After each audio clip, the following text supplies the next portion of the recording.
اے ایمان والو، تم پر روزے فرض کیے گئے جیسا کہ تم سے پہلی امتوں پر فرض کیے گئے تھے، تاکہ تمہارے اندر تقوی پیدا ہو جائے۔ یہ آیت نازل ہوئی اور صحابہ کرام نے رمضان کے روزے رکھنا شروع کیے۔ اس کے بعد جہاں جہاں مسلمان دنیا میں جاتے گئے، نمازوں کے ساتھ ساتھ رمضان کے روزے بھی اپنے ساتھ لیتے گئے، اور آج پوری دنیا میں جب رمضان شروع ہوتا ہے تو کروڑوں لوگ روزہ رکھتے ہیں۔ اس روزے میں جسمانی حکمتیں بھی اللہ نے رکھیں اور روحانی حکمتیں بھی اللہ تعالیٰ نے رکھیں۔ جسمانی حکمتیں، یہ جسم کی زکوٰۃ ہے۔ آپ کو اللہ تعالیٰ روزوں کی برکت سے صحت عطا کرتے ہیں، بہت ساری بیماریوں سے نجات مل جاتی ہے۔ اور روحانی برکتیں کیا ہیں؟ انسان کے لیے دنیا میں سب سے مرغوب چیز خوراک ہے۔ خواہشات کی دو قسمیں ہوتی ہیں۔ ایک خواہشات وہ ہوتی ہیں جن کا آپ کی باڈی سے تعلق ہے، جو باڈی کی نیڈ ہیں۔ ایک خواہشات وہ ہوتی ہیں جو اوپر کی خواہشات ہیں، لگژری لائف، گاڑی، بنگلہ، اچھی ڈریسنگ، دیکھنے میں اچھا نظر آؤں، عزت ہو سوسائٹی میں، دولت ہو میرے پاس۔ یہ جو پہلی قسم کی خواہشات ہیں نا، جو آپ کی باڈی کی نیڈ ہے، یہ بہت ڈینجرس ہوتی ہیں۔ یہ تین قسم کی خواہشات ہیں، ایک کھانے کی خواہش، پینے کی خواہش، اور ایک جنسی خواہش جسے کہا جاتا ہے، مرد اور عورت کی ایک دوسرے کی طرف اٹریکشن۔ یہ تینوں قسم کی خواہشات ہماری باڈی کی ریکوائرمنٹ ہے، یہ جسم کی چاہت ہوتی ہے۔ یہ خواہشات پوری نہ ہو تو ہماری باڈی متاثر ہونا شروع ہو جاتی ہے۔ اچھا، کچھ خواہشات ہوتی تو باڈی کی ہیں، وہ نیچرل نہیں ہیں۔ خواہشات تو سمجھ گئے نا کتنی قسم کی ہوتی ہیں؟ دو قسم کی نا، ایک باڈی کی ریکوائرمنٹ، باڈی کی نیڈ، اور ایک باڈی کی نیڈ نہیں ہے، یعنی جسم کا تقاضا نہیں ہے، بلکہ وہ ہماری جسم سے ہٹ کے خواہشات ہوتی ہیں۔ جیسے لگژری لائف ہے نا، ہر آدمی چاہتا ہے میری لائف کیسی ہو، لیکن ایسا نہیں ہوتا کہ لگژری لائف کی آپ کے پیٹ کو کوئی بھوک لگ رہی ہو، وہ خواہش پوری نہیں کریں گے تو باڈی کو کوئی نقصان ہو رہا ہو۔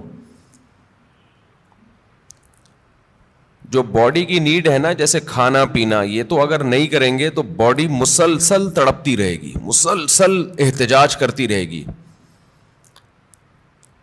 اور ان خواہشات کو پورا کرنا بھی ضروری ہے۔ نہیں کریں گے تو بالآخر باڈی آہستہ آہستہ ڈیمیج ہونے کی طرف جائے گی اور مر جائیں گے ایک دن۔ آپ کو اگر گدا نہیں ملتا سونے کے لیے، اچھا، انہی باڈی کی خواہشات میں ایک نیند بھی ہے۔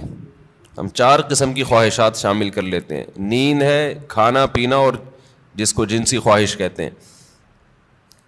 یہ اتنی ڈینجرس ہوتی ہیں، جیسے نیند کی خواہش کو آپ دیکھ لو۔ اب گدے پہ سونا یہ باڈی کی نیڈ نہیں ہے، یہ کیا ہے؟ ایک لگژری لائف انسان گزارنا چاہتا ہے، اس کا تقاضا ہے کہ میرا گھر اچھا ہو، ایئر کنڈیشن روم ہو، اور ٹائلیں لگی ہوئی ہوں، اور فانوس لگے ہوئے ہوں۔ لیکن جب آپ کو نیند آئے گی تو جو گدے پہ سونے کے عادی ہیں ان کو فرش پہ نیند نہیں آئے گی۔ لیکن چونکہ نیند آپ کی باڈی کی نیڈ ہے، ایک وقت آئے گا کہ باڈی کہے گی میں نے سونا ہے، سونا ہے، سونا ہے، سونا ہے، آپ کہیں گے میرے پاس سونے کے لیے گدا نہیں ہے, نہیں سو سکتا, نہیں سو سکتا, نہیں سو سکتا. بالآخر پھڈا ہوتے ہوتے جو باڈی کی نیڈ ہے نا وہ غالب آ جائے گی. لگژری جو آپ کی ایک چاہت ہے اس پہ باڈی غالب آ جائے گی آپ کی, اور آپ کانٹوں پہ بھی سو جاؤ گے. جس کو نیند نہ آتی ہو نا اس کو جاگنے دو, بول تو نہیں سوئے گا, دیکھو اس کا باپ بھی سوئے گا پھر. کیونکہ یہ خواہشات دماغ پر مسلط ہو جاتی ہیں, کیونکہ ضرورت ہے, نہیں تو مرے گا. نہیں سوئے گا تو کیا ہوگا؟ ایک ہفتہ کھائے پیے بغیر انسان زندہ رہ سکتا ہے, میڈیکل سائنس کہتی ہے. ایک ہفتہ سوئے بغیر زندہ نہیں رہ سکتا. اس لیے یہ اللہ مسلط کر دیتے ہیں کہ تیرا باپ بھی سوئے گا. تبھی آپ نے دیکھا ہوگا ڈرائیونگ کے دوران ڈرائیور سو جاتا ہے, حالانکہ اس کا سونے کا بالکل موڈ نہیں ہوتا, اور ایسا سوتا ہے کہ اپنے ساتھ سارے پیسنجر کو بھی ہمیشہ کے لیے سلا دیتا ہے. تو یہ چیزیں اللہ نے مسلط کی ہوئی, بھائی یہ تمہاری خواہش پہ نہیں ہے. ورنہ بڑے لوگ کہتے ہیں ہمارے پاس ٹائم نہیں ہے, اگلے مہینے ہم سوئیں گے, اس دفعہ ہمیں آفس کا بزنس کا کام ہے بہت.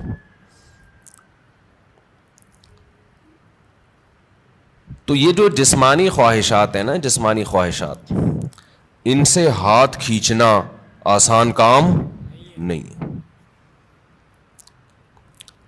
کیونکہ باڈی کو ضرورت ہے. تو باڈی ہماری مسلسل ڈسٹرب ہوتی رہتی ہے. اب آپ کو جب بھوک لگ رہی ہے تو باڈی کیا کہے گی؟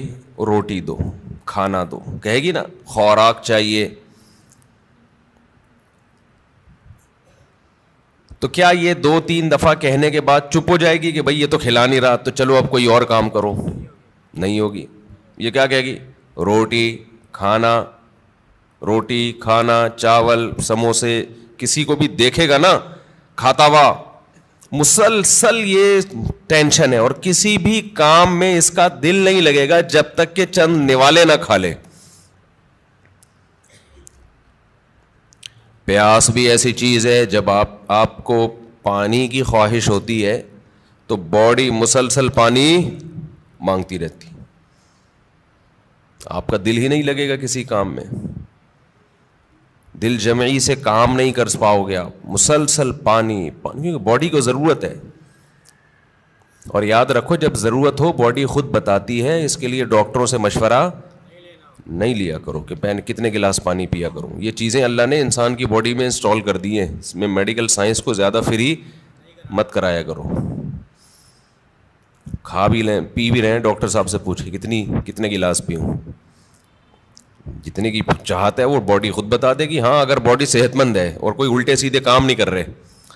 بعض دفعہ آپ کوئی الٹا کام کر رہے ہوتے ہو جس سے پھر باڈی دھوکہ دیتی ہے, جیسے جو لوگ چائے زیادہ پی رہے ہیں, کافی, تو کیفین کیا کرتی ہے کہ پیاس کا احساس ختم کر دیتی ہے, پیاس بجھا دیتی ہے, اور باڈی سے پانی پیشاب بنا کے نکال دیتی ہے. ایک طرف پانی کی کمی ہو رہی ہے, دوسری طرف اس کمی کی کو پورا کرنے کے لیے باڈی کو جو احتجاج کرنا چاہیے باڈی وہ احتجاج نہیں کر رہی, تو پھر پانی کا پھر مشورہ ڈاکٹر صاحب سے لینا پڑے گا. کیونکہ پھر باڈی آپ کا جو جسم ہے نا وہ اس کی کھوپڑی گھوم جاتی ہے اس کو پتہ ہی نہیں چلتا کہ کب پانی کی ضرورت ہے کب پانی کی ضرورت نہیں ہے. تو نیچرل لائف جس کی ہوگی اس کی باڈی بتاتی رہے گی کتنا پانی چاہیے. جیسے کولڈ ڈرنک پینے سے پیاس بجھ جاتی ہے نا, تو پیاس تو وقتی بجھتی ہے لیکن پانی کی جتنی کمی پوری ہونی چاہیے وہ ہوتی نہیں ہے. تو یہ میں جو اصول بتاتا ہوں یہ ان لوگوں کے جو تمیز سے زندگی گزار رہے ہیں. ایسا نہیں سارا دن چائے کے کپ پھونکتے رہتے ہیں, کافی سارا دن پیتے رہتے ہیں. تو کیونکہ کافی اور چائے یہ نیچرل نہیں ہے, ہماری قدرتی غذا کا حصہ بول لو بھائی نہیں ہے. یہ تو بات کی ایجاد ہے کہ بھائی کیفین باڈی میں جاتی ہے تو بلڈ کا سرکولیشن بڑھا دیتی ہے, تھوڑا ایکٹیو ہو جاتے ہو آپ. تو یہ مصنوعی ایکٹیونیس ہے, یہ کوئی سچی مچی میں جسم میں طاقت نہیں آتی ہے. سمجھتے نہیں. جیسے ایک ہوتی ہے کیفین, ایک ہوتی ہے نکوٹین. نکوٹین سگریٹ میں نا اور گٹکے میں, تمباکو میں, وہ ذرا اوپر کی چیز ہے, کیفین تھوڑی نیچے کی چیز ہے. تو فلسفہ دونوں کا سیم ہی ہے. وہ ذرا زیادہ ڈینجرس ہے، نیکوٹین ہے، تمباکو اور سگریٹ وہ بھی وہی کام کرتی ہے. چائے ذرا کمزور چیز ہے، اس لیے اس کا وہ نقصان نہیں ہے، اس کا سگریٹ کا نقصان زیادہ ہے. پھر اس میں دھوئیں شوئیں بھی ملا لیں تو اور پھر اور باڈی آپ کی سارے وٹامنس دھوئیں سے کیا ہو جاتے ہیں، پورے ہو جاتے ہیں. تو ابھی ایک بہت باریک لڑکا آیا، سگریٹ پیتا تھا نا، اتنا باریک، اس کی شادی ہونے والی ہے. میں نے کہا دھواں نکلے گا، یہ رسک نہیں لینا آپ. ایک تو آپ اپنی صحت دیکھو، اور سگریٹ کے کس طرح سے پھونک رہے ہو، تو جو اندر جا رہا ہے، جو ان پٹ ہوتا ہے آؤٹ پٹ وہی ہوتا ہے نا.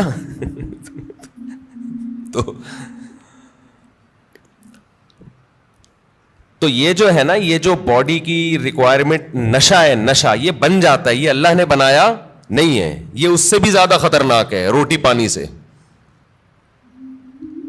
یعنی اس کو برداشت کرنا بہت ہی مشکل ہے. اللہ میاں نے تو آپ کو وہ چیزوں کی چاہتیں رکھی تھیں جو جس کی آپ کی باڈی کو ضرورت ہے. روٹی کی ضرورت رکھی، پانی کی چاہت رکھی اللہ تعالیٰ نے، اور جو اللہ نے خواہشات رکھی ہیں جو نیچرل ہیں. ہم نے کیا کیا، سگریٹ پی پی کے، دن میں 5-6 کپ کافیوں کے پی پی کے، اور پان گٹکے کھا کھا کے ہم نے اس سیٹنگ کو کیا کر دیا، خراب. اب آپ گٹکے اور پان والوں کو دیکھ لو، سگریٹ والوں کو دیکھ لو، افطاری میں لوگ کھجوروں کی طرف لپکتے ہیں، وہ کہاں لپکتے ہیں، سگریٹ کی طرف. وہ تو کھجور ایک سنت پوری کرنے کے لیے کھا لیتے ہیں، اس کے بعد پھر سٹے لگا رہے ہوتے ہیں بیٹھ. کتنی بڑی نحوست ہے یار، ہے یا نہیں ہے؟ کیسا اپنے ہاتھوں سے اپنے آپ کو برباد کر رہے ہو. اللہ کا کتنا بڑا فضل ہے، ہمارے ماں باپ نے ہمیں سگریٹ پان گٹکے سے ہمیشہ بچایا. ہمارے ماں باپ کا بہت بڑا احسان ہے. اللہ ان کی قبروں کو نور سے بھر دے، ان کی پر اللہ بہت رحمت نازل کرے. بڑا کردار ہوتا ہے والدین کا اس میں. بالکل بچوں کو قریب نہ جانے دو. ہم تو ایک دفعہ، مجھے یاد ہے میں نے ایک دفعہ سگریٹ پی تھی چھپ کے، وہ بھی ایسے کہ ہمارے ایک رشتے کے تایا لگتے تھے، وہ پیتے تھے، رشتے کے تایا، دور کے تایا. انہوں نے پھینکی تو ہمیں شوق تھا تھوڑی تحقیقات کا کہ یار یہ کیا ہے، اس میں اتنا شوق سے یہ صبح شام سٹے لگاتے ہیں. تو انہوں نے پھینکی تو میں نے اٹھا لی. تو اٹھا کے میں نے کہا ذرا چکھ کے دیکھو نا.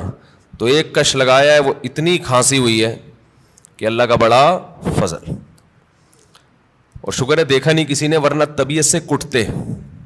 طبیعت سے کیا ہوتا، کوئی گھر میں دیکھ لیتا تو کٹ جاتے طبیعت سے. تو جو بات ہے میں اس کی طرف آتا ہوں. تو جو سگریٹ ہے اور یہ سب چیزیں تو انسان خود عادی بنا لیتا ہے نا. تو یہ میرا آج کا ٹاپک نہیں ہے، یہ تو اپنے ہاتھوں اپنے آپ کو آپ جہنم کی آگ میں ڈال رہے ہو، ایک عذاب میں ڈال دیا آپ نے اپنے آپ کو. اچھا ایک بات خوب سمجھ لو، بات چل نکلی ہے.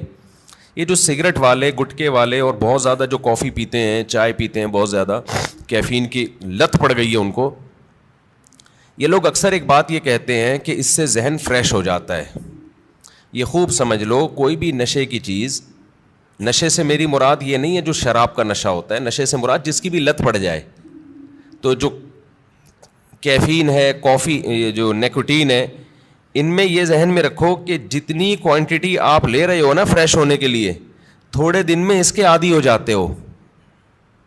سمجھتے ہو؟ پھر آپ کو اس کی مقدار بڑھانی پڑتی ہے، جبکہ روٹی اور پانی میں ایسا نہیں ہے. جتنی روٹی سے پیٹ بھر رہا ہے نا، اگر خام میں زبردستی زیادہ ٹھوس کی عادت نہیں بناؤ گے تو مزید کی عادت نہیں پڑتی، بلکہ کم کی عادت پہ لاؤ گے تو کم، زیادہ پہ لاؤ گے تو زیادہ. جبکہ یہ جتنی چیزیں جو نیچرل نہیں ہے، جو ہماری باڈی کی نیڈ نہیں ہے، ان کو جب آپ لو گے تو جتنے کپ میں آج فریش ہو رہے ہو نا، کل اس سے تعداد بڑھانی پڑے گی. شرابی کو دیکھ لو نا، شروع میں ایک گھونٹ میں بہک جاتا ہے اور بڑا مزہ آتا ہے اس کو، اس کے بعد پورے کریٹ کے کریٹ پی جاتا ہے، لیکن اس کو وہ نشہ نہیں آتا جو پہلے دن ایک گھونٹ میں آیا تھا اس کو. تو یہ خود ایک عذاب ہے کہ آپ سمجھ رہے ہو فریش ہو رہا ہوں، بھائی آپ فریش نہیں ہو رہے، اس سے آپ کا دماغ تازہ نہیں ہو رہا، دماغ کو اس کی عادت پڑ رہی ہے، اب اس کو مزید چاہیے. تو بالآخر ایک نہ ایک وقت جا کے بریک لگانی پڑتی ہے آپ کو. تو پہلے ہی نہیں لگا لو، اچھا ہے، کیا خیال ہے؟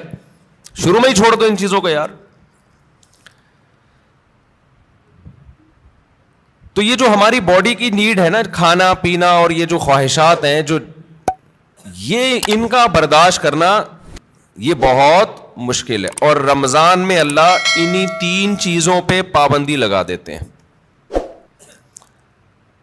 ویسے تو 4 چیزیں ہیں نا جو بہت زیادہ انسان کو، جس کی خواہش سونا اور جنسی خواہشات اور کھانا اور پینا.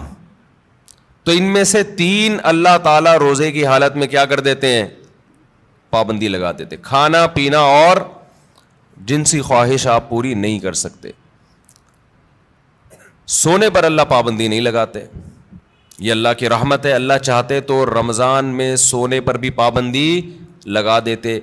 لیکن ما جعل علیکم فی الدین من حرج، قرآن کہتا ہے ہم نے دین میں تنگی نہیں رکھی. ایسا دین بنایا جو ہر دور میں ہر انسان کے لیے سوٹیبل ہو، اس کے لیے اس پر عمل کرنا ممکن. نیند کا سیٹ اپ اس میں زیادہ پریشانی ہو جاتی اور عین ممکن ہے صحت کو نقصان ہونا بھی شروع ہو جاتا. تو رمضان کا مقصد لوگوں کی صحتوں کو نقصان پہنچانا نہیں ہے، لوگوں میں خواہشات پہ کنٹرول کرنے کا جذبہ پیدا کرنا ہے. اور ویسے بھی حکمت کی بات کیا ہے کہ اللہ اگر نیند پہ پابندی لگا دیتے نا، نیند پہ، تو کیا ہوتا؟ لوگ مغرب کے بعد سوتے، وہ فجر میں اٹھتے. کیا خیال ہے؟ تو نیند ڈبل کر رہے ہوتے، اس کا کوئی فائدہ نہیں تھا. یعنی نیند ایسی چیز ہے نا، جب آپ پہ مسلط ہوتی ہے تو آپ کے لیے اس کو روکنا ممکن نہیں رہتا. اب دن کے ٹائم میں نیند آتی، آپ لازماً آنکھ لگ رہی ہوتی ہے، آپ کی کہیں بھی بیٹھے ہوتے آنکھ لگ جاتی ہے آپ کی. یا پھر لوگ کیا کرتے، اتنی لمبی لمبی راتوں کو نیند لے لیتے، تو جو مقصد ہے وہ حاصل نہیں ہوتا. کھانے میں بھی ایسا ہی کرتے ہیں لوگ. بھائی انہوں نے کہا کہ بھائی صبح صادق سے لے کے مغرب تک کھانے پر پابندی ہے، تو مغرب سے کھانا شروع کرو، سحری تک نان اسٹاپ، اور کھاتے ہیں. الحمدللہ پاکستانی قوم غربت مہنگائی میں بھی دبا کے پھوڑنا پھاڑنا لگا ہوا ہے. لیکن آپ جتنی بھی اسپیڈ سے جتنا بھی کھا لیں، اس کے بعد بھی بہرحال چند گھنٹوں کے بعد آپ کا معدہ خالی ہوتا ہے. تو یہ صبح صادق سے لے کے غروب آفتاب تک اتنا ٹائم ہوتا ہے کہ نان اسٹاپ آپ ساری رات بھی پھوڑتے پھاڑتے رہیں، پھر بھی 5-6 گھنٹے بعد، سحری کے 6, 7, 8, 10 گھنٹے بعد معدہ کیا ہو جائے گا؟ خالی. اور وہ ٹینشن ہوگی. نہیں یاری بات سمجھ میں میرا خیال ہے. تو اللہ میاں نے ہم سے نا یہ قربانی دلوائی ہے رمضان میں کہ تھوڑا منہ کو کیا کرو؟ کنٹرول.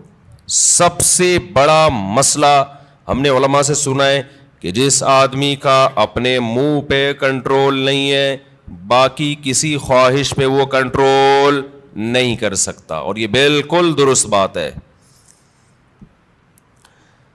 دیکھو دنیا میں 2 قسم کے فلسفے ہیں. اس پر تو غیر مسلم اور مسلم سب کا اتفاق ہے کہ انسانیت کو کامیابی کی طرف لے جانا چاہیے، ہے یا نہیں؟ بھائی امریکہ بھی یہی بات کرتا ہے، انسان کو کس طرف لے کے جاؤ؟ کامیابی. جاپان والے بھی کہتے ہیں بھائی ایک سکسیسفل نیشن بننا چاہیے ہمیں، کامیاب بننا چاہیے ہمیں. اور اسلام بھی یہی کہتا ہے. لیکن غیر مسلموں کے ہاں کامیابی نام ہے خواہشات کے پورا ہونے کا. آپ کی تمام خواہشات پوری ہو رہی ہیں تو آپ ایک کامیاب انسان ہیں. سمجھتے ہو کہ نہیں سمجھتے ہو؟ اگر آپ کی ہر خواہش پوری ہو رہی ہے تو آپ کیا ہیں؟ کامیاب. لیکن اسلام کیا کرتا ہے؟ آپ کی جگہ جگہ خواہشات پہ پابندیاں لگا رہا ہوتا ہے. جگہ جگہ آپ کی خواہشات پہ کیا لگاتا ہے؟ پابندیاں. یہ نہیں کرنا، یہ نہیں کرنا، یہ لیگل ہے، یہ انلیگل ہے. بہت ساری اور بڑی خطرناک قسم کی پابندیاں بھی لگا دیتا ہے اسلام، جس کا غیر مسلم تصور ہی نہیں کر سکتے کہ ان سے بچیں ہم. آپ اپنی مرضی سے سو سکتے ہو اسلام میں؟ عشاء سے پہلے سو سکتے ہو؟ بولو نا، یوں کر دیا کرو تھوڑا پتہ تو چلے. نہیں سو سکتے. فجر سے پہلے اٹھنا ضروری ہے یا نہیں ہے؟ اب ایک آدمی کہہ رہا ہے یار میں سو رہا ہوں لمبا، بس 11 بجے اٹھوں گا. نہیں بھائی، آپ کو اسلام پابندی لگائے گا کہ آپ کو اپنی مرضی سے سونے کی اجازت نہیں، اٹھنا پڑے گا.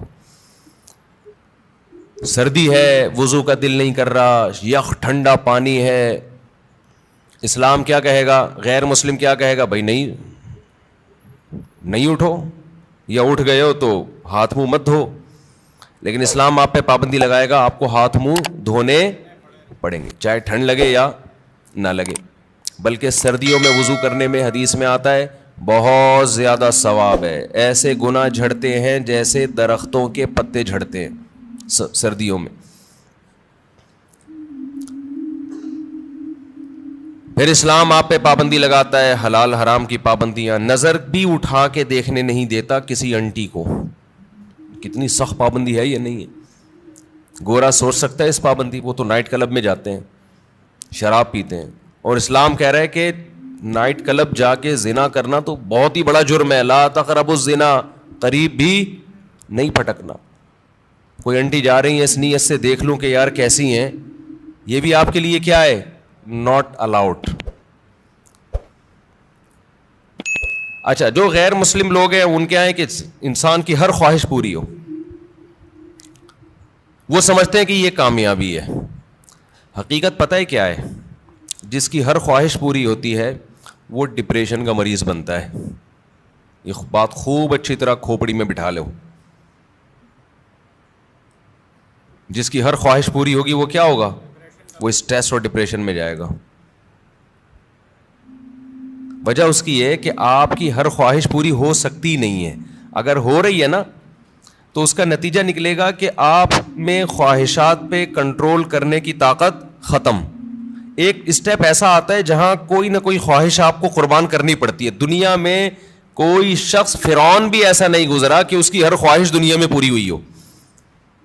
ساری پوری ہو رہی تھی, موسیٰ علیہ السلام آ گئے, ایک دم دماغ کھٹکا نا اس کا, یہ کیا ہو گیا بھائی, یہ تو ہوتا ہے.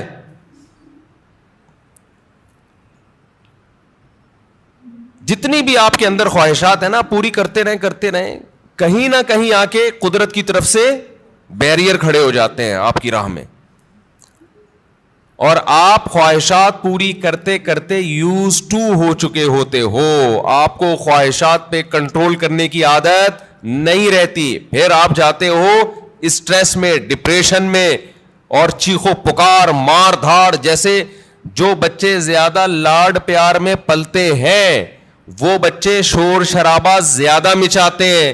جن بچوں پہ ماں باپ کا کنٹرول ہوتا ہے کہ کچھ خواہشات پوری کر دیں, کچھ پوری نہیں کی, وہ بچے بھی کنٹرولڈ ہوتے ہیں. یقین نہ آئے تو جا کے مشاہدہ کر لو. میں نے بہت سے بچے ضدی دیکھے ہیں, چیزیں اٹھا کے پھینک رہے, کوئی بات نہیں مانتے. وجہ اس کی ہے کہ ماں باپ ان کی ہر بات مانتے ہیں. نہیں آ رہی سمجھ میں, پتہ نہیں آپ لوگ لاڈلے بچے ہیں اپنے ماں باپ کے یا لاڈلے نہیں ہیں, تو یہ تو اللہ ہی جانتا ہے. لیکن ہم نے ایسے بچے مارکیٹ میں دیکھے, ہر خواہش پوری ہو رہی ہے, بچہ چڑچڑا ہو گیا. اچھا, جس بچے کے ساتھ اس کا کوئی بہن بھائی نہ ہو وہ بھی چڑچڑے ہو جاتے ہیں. اس کی وجہ یہ کہ بہت زیادہ لاڈ پیار اس اکلوتے کو مل جاتا ہے.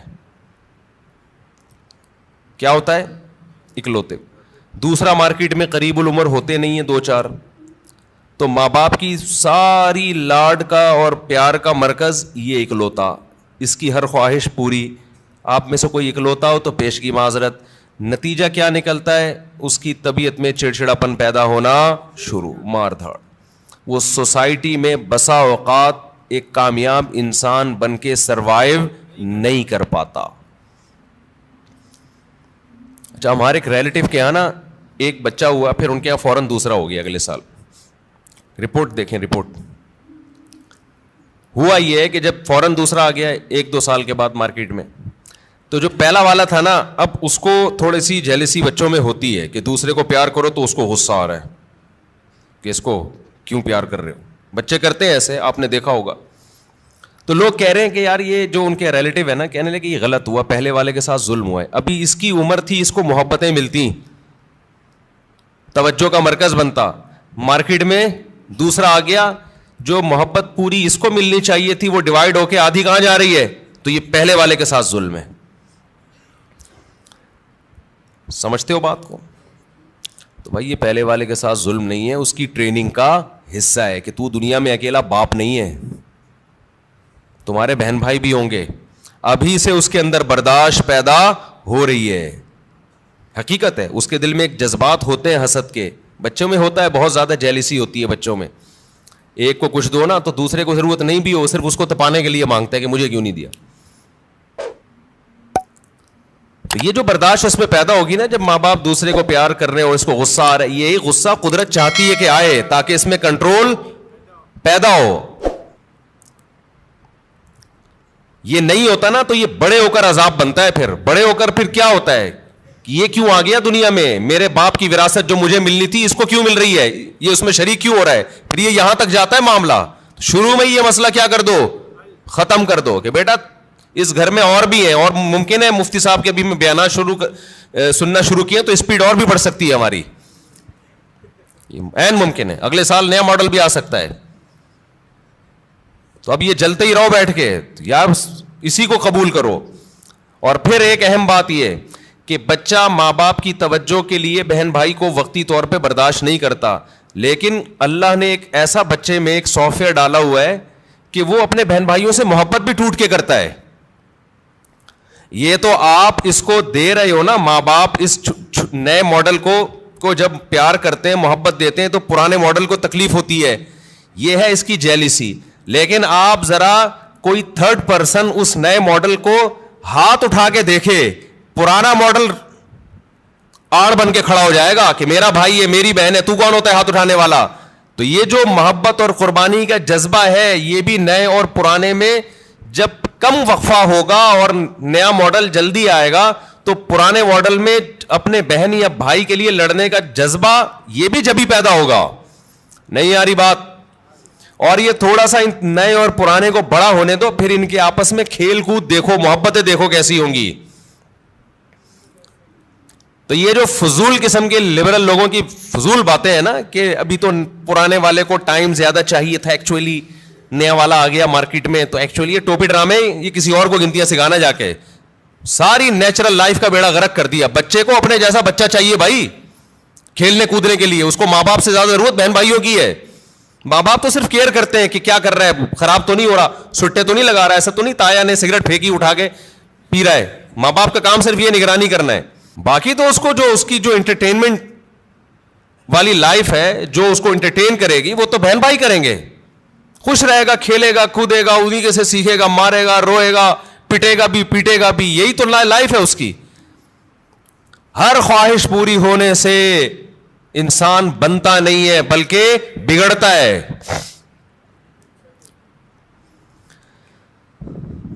بچوں کی سیلف رسپیکٹ, ہم بھی اس کے قائل نہیں ہے کہ بچوں کو مارا پیٹا جائے, ماں باپ بگاڑ دیتے ہیں مار پیٹ کے, لیکن یہ جو سیلف رسپیکٹ اور یہ ابھی اس کو بڑا ہونے دو میرے بھائی, ابھی چھوٹا ہے, ابھی اس کو تربیت کی ضرورت زیادہ ہے. اس کو بدتمیزی مت کرنے دو بڑوں کے ساتھ.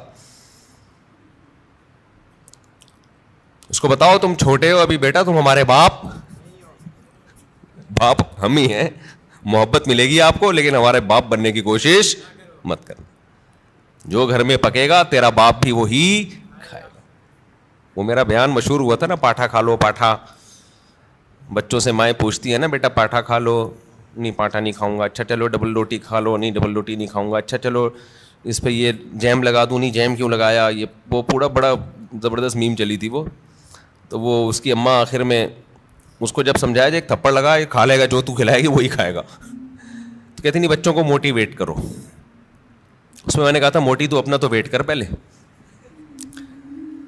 تجھے خود اپنے منہ پہ کنٹرول نہیں ہے تو بچے کو کہاں سے تو کنٹرول سکھائے. ہماری والدہ تو ہمیں بتاتی تھی یہ کھا لو, اور چمٹا گرم گرم ہوتا تھا. بعض دفعہ مجھے بچپن سے شوق تھا مرغوب غذائیں کھانے کا. آلو کی بھجیا پکی ہوئی ہوتی تھی بعض دفعہ گھر میں, اور مولی کی پتہ نہیں پتے بعض دفعہ ہماری اماں کو بڑا شوق تھا. ہمیں نوالا حلق سے ہی نہیں اترتا تھا, ہمیں نہیں یاد پڑتا. ہماری اماں نے کہا چل تمہارے لیے میں یہ کر لیتی ہوں. یہ کھانا پڑے گا آپ کو, گھر میں کیا ہے یہی پک.